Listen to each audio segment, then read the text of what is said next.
하나님께서는 이스라엘 백성들에게 내가 너희를 사랑하였노라 라고 말씀하십니다. 오늘 2절 말씀을 한번 보시죠. 2절 말씀 보시면 여호와께서 이르시되 내가 너희를 사랑하였노라. 이런 볼펜이 있으면 내가 너희를 사랑하였노라 이렇게 표시를 하면 좋겠습니다.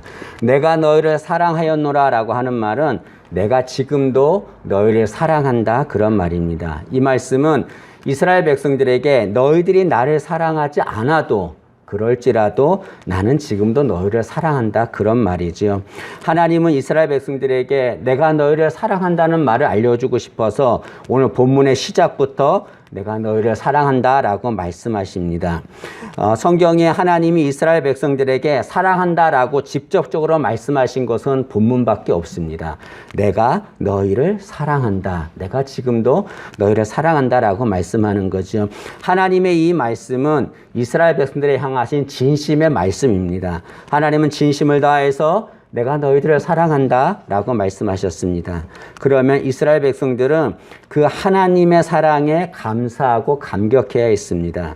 그러나 이스라엘 백성들은 그렇지 않았습니다. 하나님이 내가 너희를 사랑한다 라고 말해도 그들은 오히려 하나님께 반박합니다. 2절 말씀을 다시 보시면 여호와께서 이르시되 내가 너희를 사랑하였노라 하나 너희는 이르기를 주께서 어떻게 우리를 사랑하셨나이까 하는도다. 하나님이 내가 너희들을 사랑한다 진심을 다해서 말했는데 이스라엘 백성들은 하나님이 어떻게 우리를 사랑하셨습니까? 라고 반박합니다. 이 말은 하나님이 우리를 사랑한다라고 말씀하시지만 하나님의 사랑이 도무지 느껴지지 않습니다. 하나님의 사랑을 믿지 못하겠습니다 라고 말하는 겁니다. 이스라엘 백성들은 하나님의 사랑을 의심하고 있었습니다. 왜 그들은 하나님의 사랑을 의심하고 있었습니까? 그것은 자신들이 처한 상황이 너무 어렵기 때문에 그렇습니다. 이스라엘 백성들은 바벨론의 노예로 있다가 70년 동안 노예로 있다가 70년 만에 본국으로 귀환합니다. 근데 본국으로 귀환해 보니까 성전이 무너져 있었습니다. 그것을 본 이스라엘 백성들은 무너진 성전을 재건하려 합니다. 그리고 생각하기를 이 성전을 재건하면 하나님이 우리에게 복을 주시겠다라고 생각했습니다. 하나님께서도 성전이 재건되면 거기에 영광이 임할 것이라 라고 말씀했습니다. 학개서 2장 9절인데요. 이 성전의 나중 영광이 이전 영광보다 크리라. 만군의 여호와의 말이니라. 내가 이곳에 평강을 주리라. 만군의 여호와의 말이니라. 하나님께서는 성전을 재건하면 거기에 찬란한 영광이 있을 것이다 라고 분명히 말씀했습니다. 때문에 이스라엘 백성들은 성전을 재건하면 하나님 복을 주시겠다 생각하고 복을 받기 위해서 성전을 재건했습니다.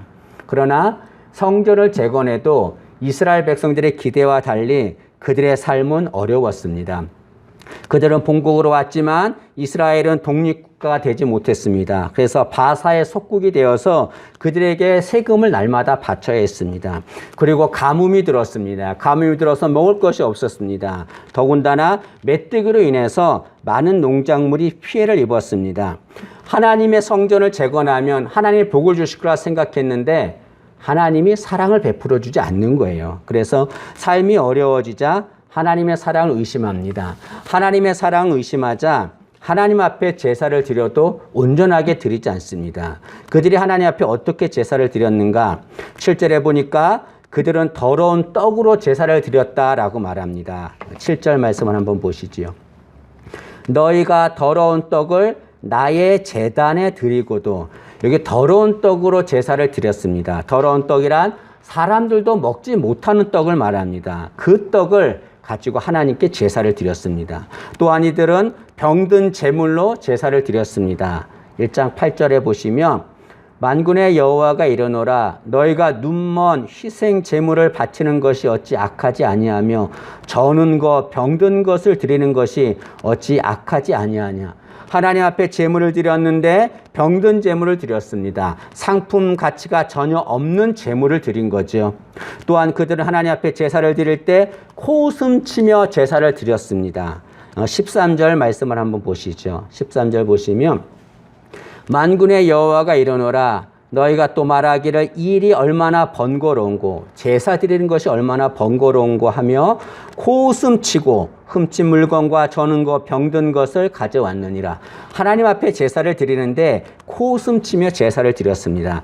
이것은 하나님을 비웃고 조롱하면서 제사를 드렸다는 것을 말합니다.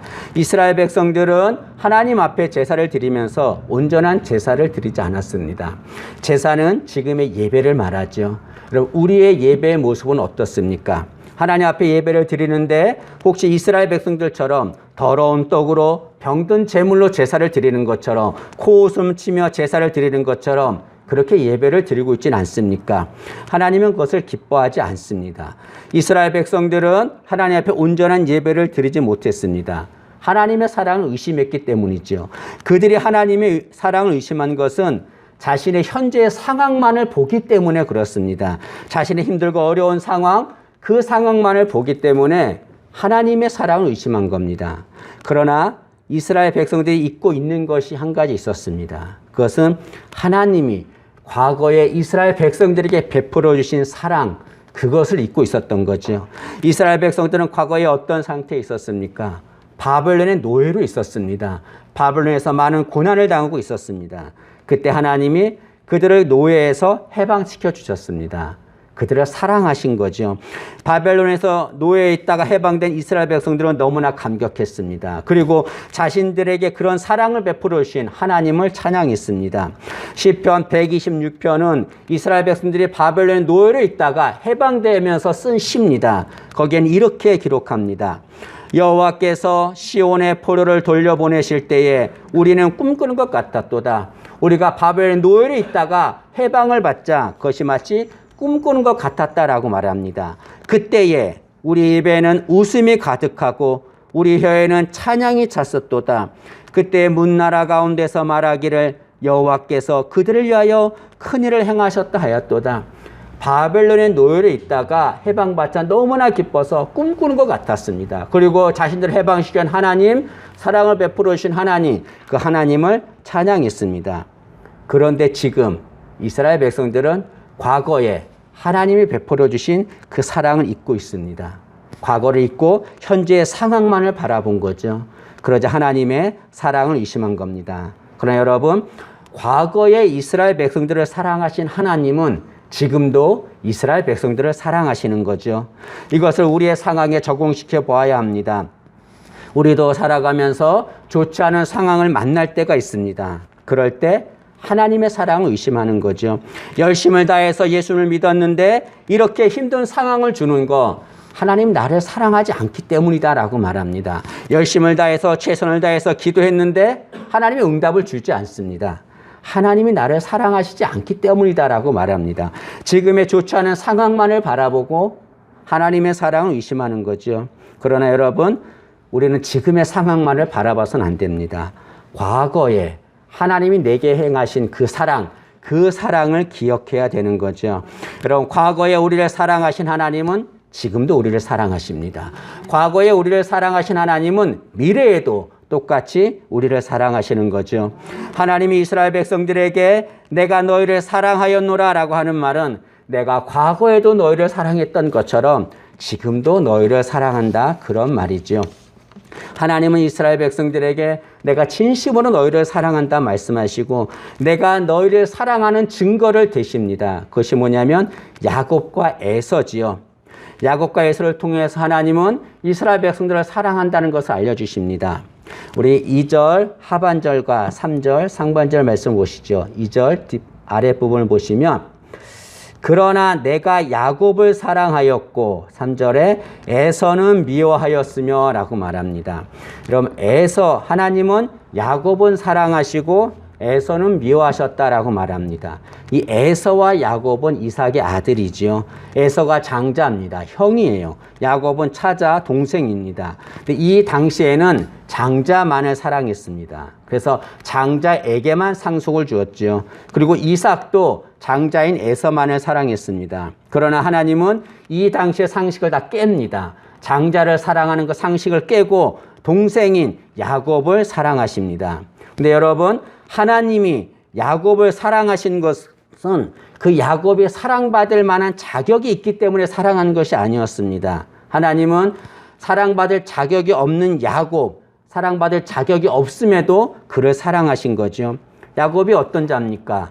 그는 비겁하게 팥죽으로 형 에서를 유혹해서 장자 명분을 산 사람입니다. 그리고 눈이 안 좋은 이삭을 속여서 에서가 받을 장자의 축복을 대신 받은 자입니다. 그 야곱이라고 하는 이름의 뜻조차도 뒷발꿈치를 잡은 자라고 하는 뜻입니다. 이 말은 지금식으로 말하면 이 사기꾼, 죄인 그런 말이죠. 도저히 하나님의 사랑을 받을 만한 자격이 없는 자입니다. 그렇게 사랑받을 자격이 없는 야곱을 하나님은 선택해서 사랑해 주셨습니다. 마찬가지로 이스라엘 백성도 하나님께 사랑을 받을 자격이 없는 자들이었습니다. 그들은 하나님을 대적했습니다. 하나님을 떠나 우상을 숭배했습니다. 도저히 하나님께 사랑을 받을 자격이 없는 자들이었습니다. 그럼에도 하나님은 그들을 아무 조건 없이 선택하셔서 사랑하신 거죠. 하나님은 이스라엘 백성들에게 말씀하시는 겁니다. 얘들아, 내가 사랑받을 자격이 없는 야곱을 사랑했던 것처럼 내가 너희들도, 사랑받을 자격이 없는 너희들도 내가 사랑한다 라고 말씀하십니다. 우리의 모습은 어떻습니까? 우리도 사랑받을, 하나님께 사랑받을 자격이 없는 자들입니다. 우리는 멸망받아 마땅한 자들이었습니다. 그러나 하나님은 그런 우리들을 수많은 사람 중에서 선택하시고 사랑하셨습니다. 에베소서 1장 4절은 이렇게 말합니다. 곧 창세전에 그리스도 안에서 우리를 택하사, 우리를 선택하사 우리로 사랑 안에서 그 앞에 거룩하고 흠이 없게 하셨다라고 말합니다. 수많은 사람 중에서 우리가 잘나거나 능력이 있어서 사랑받을 자격이 있어서 우리를 사랑하는 것이 절대로 아닙니다. 사랑받을 자격이 없지만 하나님이 선택하셔서 우리를 사랑하신 거죠. 존 뉴턴이라고 하는 사람이 우리가 천국에 가면 3번 놀란다라고 말합니다. 첫째는 뭐냐면 당연히 올 거라고 생각한 사람이 오지 않은 것에 대해서 놀랍니다. 두 번째는 도저히 올 사람이 아닌데 온 것을 보고 놀라는 거죠. 마지막 3번째 놀란 것은 무엇입니까? 그 천국에 내가 있다는 것에 놀라는 거죠. 우리는 천국에 갈 자격이 없는 자입니다. 그런데 우리가 천국에 갈 수 있는 것은 우리의 능력이 아니라 하나님이 우리를 사랑하셨기 때문에 그런 거죠. 하나님은 사랑받을 자격이 없는 우리를 사랑하십니다. 요한일서 4장 8절에 이렇게 말합니다. 하나님은 사랑이심이라. 하나님의 사랑이라는 것은 무엇을 말합니까? 하나님은 우리를 사랑만 하시는 분이라는 것을 말하는 거죠. 우리가 사랑받을 자격이 없어도 하나님은 지금도 우리를 사랑하십니다.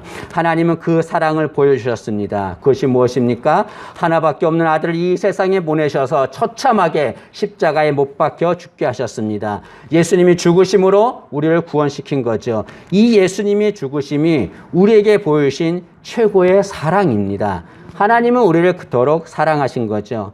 때문에 우리는 절대로 하나님의 사랑을 의심해서는 안 됩니다. 우리가 하나님의 사랑을 의심하면 하나님 마음이 무척 아프시겠죠. 내가 너를 그렇게 사랑하는데 진심을 다해서 내가 너를 사랑한다. 너를 사랑해서 내가 아들 예수를 세상에 보내서 너를 구원하려 하기 위해서 죽게 했다. 라고 말씀하셨습니다. 그러나 그 하나님의 진심을 의심하는 이들이 있습니다. 절대로 하나님의 사랑을 의심해서는 안 됩니다. 다니엘 웰스터 히틀이라고 하는 사람이 있었습니다. 미국 사람인데 그는 안정된 삶을 살고 있었습니다. 그런 중에 남북 전쟁이 발발해서 그 전쟁에 참가하게 됩니다. 그런데 전쟁 중에 이 히틀은 수류탄 파편을 맞아 오른쪽 팔을 잃습니다. 그리고 병원에 입원하게 되죠. 그는 병원에 입원하면서 하나님의 사랑을 의심합니다. 그리고 낙심하며 좌절합니다. 그런데 어느 날 한 간호사가 이 히틀에게 곧 죽을 것 같은 소년 병사 하나가 있는데 그를 위해서 기도해 달라고 부탁합니다. 그러나 히틀은 거부합니다. 하나님의 사랑을 신뢰하지 않았기 때문에 그렇습니다. 자신의 삶을 어렵게 한 하나님, 그 하나님을 신뢰하지 못했습니다. 그래서 간호사의 부탁을 거절합니다. 그러나 간호사가 너무 간절하게 부탁하자 어쩔 수 없이 그 소년 병사가 있는 병실로 갑니다. 그리고 거기서 고통스러워하는 그 소년을 보는 거죠. 그 소년을 위해서 히틀은 하나님 앞에 기도합니다. 그런데 기도하자 그렇게 고통스러워하던 소년은 평안한 모습으로 바뀌고 숨을 거둡니다. 이것을 본 히틀은 큰 감동을 받습니다. 하나님이 이 소년을 사랑하시는구나. 이 소년을 사랑하신 하나님이 나도 사랑하는구나를 알게 됩니다. 그리고 지난날 하나님의 사랑을 의심했던 자신의 죄를 회개합니다. 그리고 그 자리에서 하나의 찬송시를 씁니다. 그것이 우리가 잘 아는 하나님의 은혜로입니다. 거기에는 이렇게 기록되어 있습니다. 하나님의 은혜로 이 쓸데없는 자 왜 구속하여 주는지 나는 알 수 없도다. 휘틀은 쓰면서 말합니다. 하나님의 은혜, 하나님이 왜 쓸데없는 나, 사랑받을 자격이 없는 나를 사랑해 주는지 내가 그 이유를 알 수 없다라고 말합니다. 여러분, 하나님의 은혜로는 매 절마다 난 알 수가 없도다 라고 하는 말이 나옵니다. 이 말을 히틀은 계속해서 기록합니다. 왜 그렇습니까? 자신은 사랑받을 자격이 없는데 하나님이 사랑받을 자격이 없는 자신을 사랑하는 그 이유를 도저히 알 수가 없는 거예요. 내 자신이 뭘 잘했으면 사랑받을 이유를 알겠는데 사랑받을 이유가 아무것도 없는 거예요. 자격이 없는 거예요. 그럼에도 불구하고 하나님이 사랑해 줬습니다. 그 사랑을 알 수가 없는 겁니다. 그래서 매 절마다 난 알 수 없도다 라고 기록했습니다. 여러분이 다니엘, 웨스터, 히틀의 이 고백이 우리의 고백되기를 간절히 소망합니다. 우리는 하나님께 사랑받을 자격이 전혀 없지만 하나님은 우리를 사랑해 주셨습니다. 그 사랑을 알 수가 없습니다. 그 하나님의 사랑을 절대로 의심해서는 안 되는 거죠. 오늘 본문은 하나님이 이스라엘 백성들이 하신 경고다라고 말씀합니다. 1절 말씀을 보시면 여호와께서 말라기를 통하여 이스라엘에게 말씀하신 경고라라고 말합니다. 여기 경고라고 하는 말은 히브리어로 메사라고 하는데 그 뜻은 짐, 부담 그런 뜻입니다. 하나님께서 이스라엘 백성들에게 경고를 하신 것은 무엇입니까? 거룩한 부담감을 갖고 하나님이 하시는 말씀을 듣고 믿으라는 거죠. 거룩한 부담감을 갖고 내가 너희를 사랑한다. 그 말씀을 믿으라고 경고라고 말씀하신 겁니다. 이스라엘 백성들은 거룩한 부담감을 갖고 하나님이 자신들을 사랑하신다는 것을 믿어야 했습니다. 그러나 이스라엘 백성들은 하나님의 사랑을 의심했습니다. 그 결과 어떻게 됐습니까? 이 말라기 때부터 400년 동안 하나님의 말씀이 들려지지 않았습니다. 하나님의 말씀도 선지자도 없었습니다. 암흑의 시간이었죠.